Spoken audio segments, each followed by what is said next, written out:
But the benefit of that is I was able to share so much of what the staff and students discussed in the last 2 days into this very speech. I'm honored to be here, and even more honored that my principal asked me to be the guest speaker at this year's graduation. Being nominated as one of the top teachers in Hartford is a huge accomplishment, and I wish I could take all the credit, but I can't.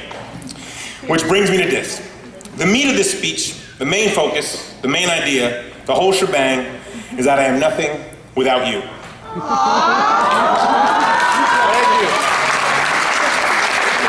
Thank you. You. Yes, Rudy, even you. You could pick me up and drop me in any school, and I may excel, I may do well, but my heart, my passion won't be there. My desire, my urge, the thing that gets me up in the morning would be completely absent. You ever see those commercials, or those infomercials, or like the reality TV about like the people with like animals and pets? And the owners are all like, if I didn't rescue this pit bull, my life would be so pointless. And you know, if I didn't save Rex, Rex saved me. And my favorite. I love each one of my 35 cats, and they all love me back. That's me. That's Mr. B, a crazy inner city high school teaching cat lady, and I love it. You guys are my pit bulls, my dogs, my cats, my snakes, my iguanas, my creatures that needed a second or third, or in Chris's case, a fourth chance.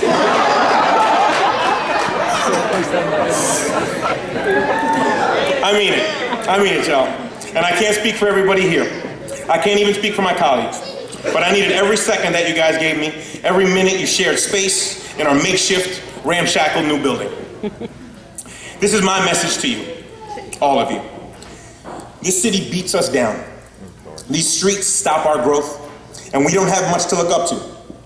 Many of our parents are busting their ass, and the energy to pay rent, keep the lights on, and feeding the family is just enough to make it through the day.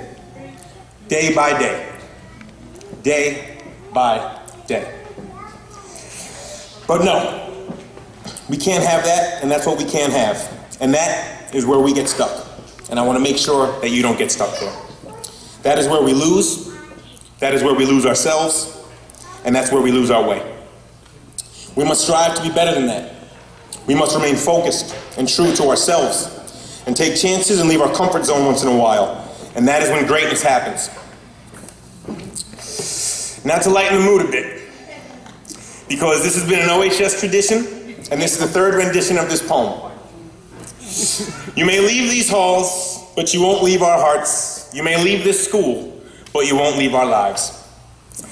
See, I teach English, and I love reading and writing, and getting these kids to do both is like punching and fighting. Where do I start to thank you all for letting me enjoy my craft? I'll thank Barbara first, because she has the loudest laugh. Reading came easy for Tashane, and he let his vocabulary fill the air. The only problem was, when it came to school, he was hardly ever there. Hey, you made it. Hey. Nice to see you in the gym. Speaking of which, hey Mike, I found Trey. You guessed it, in the gym. Sean, Presley, and Santi were like night and day, and nobody warned him. Sean would fall asleep during the crucible and wake up yawning, while Santi would wake up the whole school by screaming, "Good morning!"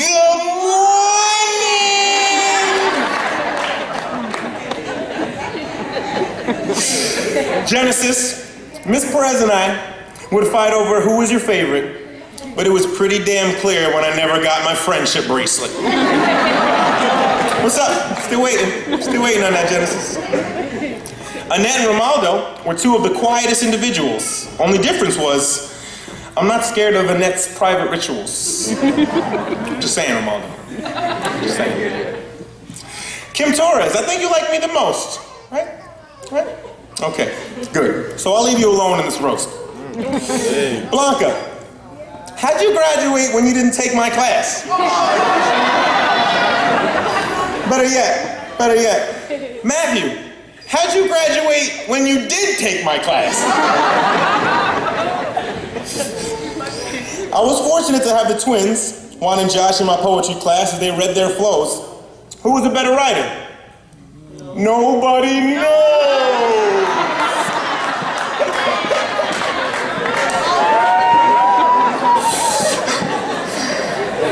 George, Pucho, I had you first block and fifth block and advisory and all of that. Here every day, and I know attendance is rough, so I appreciate that. Siobhan White made it by the skin of his teeth. I swear he took about 10 courses on the computer in the last 2 weeks.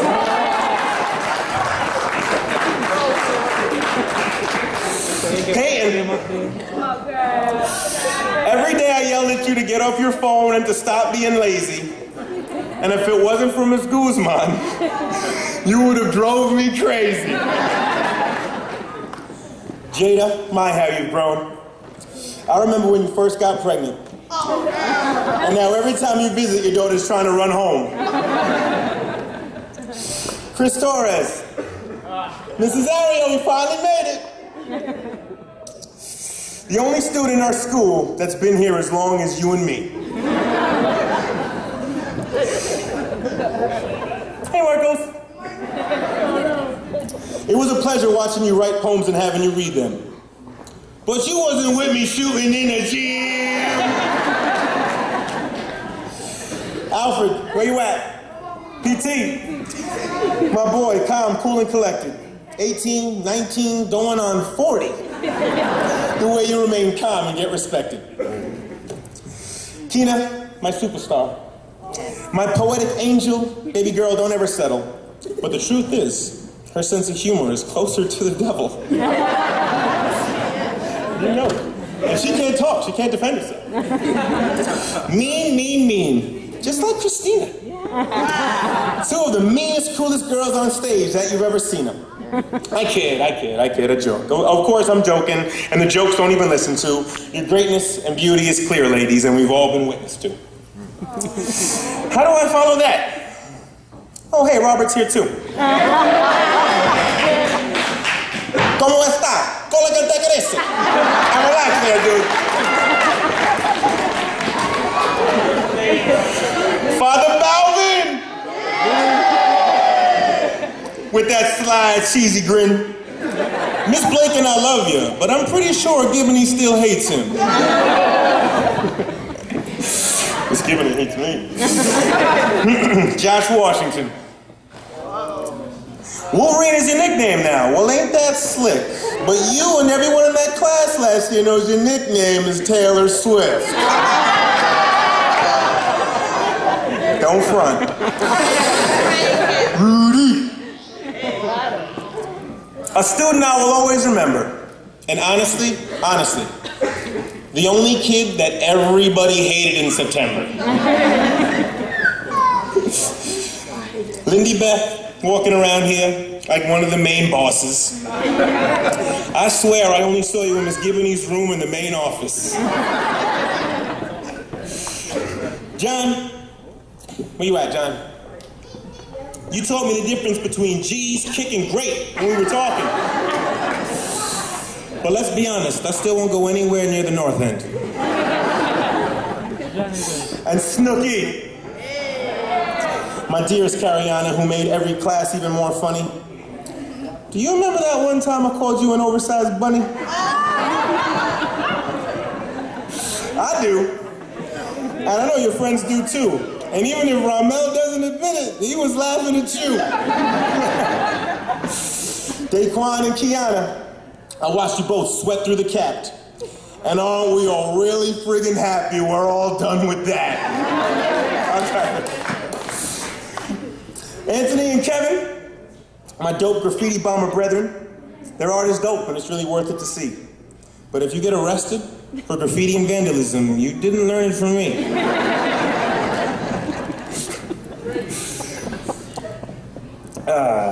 Johnny. One of my favorites. Oh yeah, one of my favorites, and it hurts to see you leave. But honestly, I can't believe that you curse more than me. Felix. On cue. would ruin all the poetry we read. Because the work we did was very, very hard. That's what she said.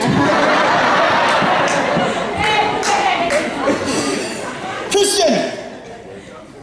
My good Englishman, should I say Mr. Burke, capped, SAT, internship, diploma, 4 in a row, care package alert. Jazzy, I'm pretty sure me and Miss Blake will miss you for sure. And I feel like I've seen your hair every color. I guess you like rainbows. Melissa, I'm happy you made it, and also happy when you say hello. And I'll always remember how you and everybody else got it smack in our high meadows. Sorry.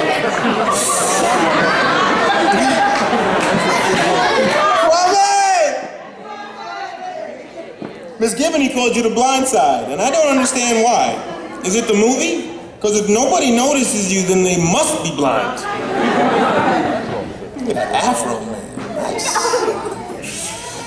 Joel, dude, you're the man. For real. Cool kid, plus you rock shell toes, and you like movies and comic book heroes?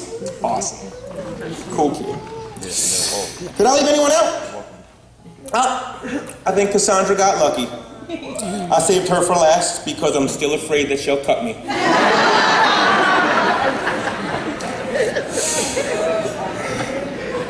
Now back to my message. Think about something bigger than tomorrow, bigger than paycheck to paycheck, bigger than day by day. Focus on becoming men and women in the workplace, men and women in college, men and women with careers, men and women with families. Now I know this is extremely difficult, but blazing a trail has never been easy. It wasn't until last night at our rehearsal dinner and award ceremony, as I was eating cold macaroni and cheese and spray painting your caps in my classroom, that it all really hit me. John came into my room and we had one of those usual man-to-man discussions, something that I will definitely miss dearly. And he says to me, "Yo, B, I want to thank you for not only making it fun, but making sure I learned something. And for running down to the gym and getting me out of there and dragging me to class. But this speech isn't about me, nor my methods. And it was the next thing that John said that really blew my mind and hit me like a ton of bricks. I'm the first one in my family to graduate. Anything. And I think my heart stopped. I'm now paid. Now graduates, y'all know me. I'm mean as hell, I'm cold-hearted, and I hate everyone. But damn, if that didn't make me feel like the Grinch. You know, at the end of the movie where his heart grows like 10 times the size it originally was. And I can relate. My sister and I were the first in our family to go to college. Not just our household, like my whole entire family. And we both kept going. And today, I stand before you as the coolest person in the world. And it could be you as well. That supports my message. This, today, tonight, doesn't have to be your greatest achievement. Not at all. Hell no. You may see people all around you, living day by day, but stick with the plans that you've laid out with Miss Beal and Miss Bly, Miss Gladding, and utilize the support of Mr. Nelson, Miss Perez, Miss Blake, Miss Roman, and follow your dreams that you've shared with myself and many of your favorite teachers. And do something better than the people that are living day by day. Amen. I love y'all, and now you can all be friends with me on Facebook.